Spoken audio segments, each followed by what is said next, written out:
ঘটনাটি নাকি 2019 সালের ডিসেম্বর মাসে ঘটেছিল গাজীপুরের একটি পুরনো দাঁতের ক্লিনিকে। এখনও অনেকে বিশ্বাস করে ওখানে মাঝে মধ্যে রাত হলে হাসির শব্দ পাওয়া যায়।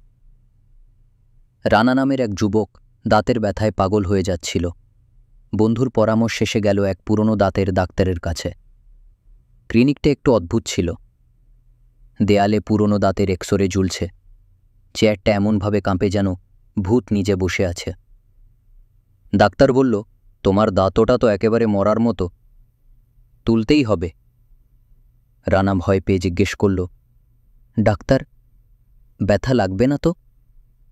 ডাক্তার হেসে বলল, না না, আমি তো অনেককে পেইনলেস মেরে ফেলেছি, পেইনলেস তুলেছি। তারপর শুরু হলো কাজ। ডাক্তারের পাশে দাঁড়িয়ে থাকা নার্সটা কিছুটা অস্বাভাবিক লাগছিল। চোখ বড়, ঠোঁটে এক চিলতে হাসি, আর মুখে কোনো শব্দ নেই। সে শুধু দাঁড়িয়ে থাকে আর তাকিয়ে থাকে, রানার চোখে চোখ রেখে। হঠাৎ করে লাইটটা বারবার জ্বলতে আর নিতে লাগল। ডাক্তার বলল, আরে আবার লোডশেডিং, কিন্তু জেনারেটর অন করলেই হবে।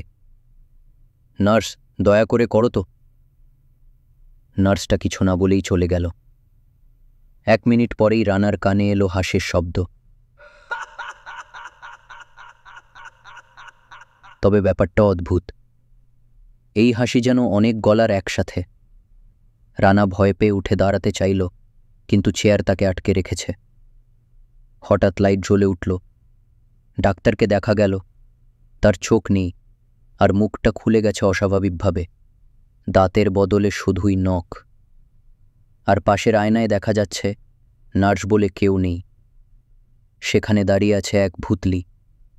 তার মাথার অর্ধেক গলে গেছে আর হাতে ধরা দাঁতের ড্রিল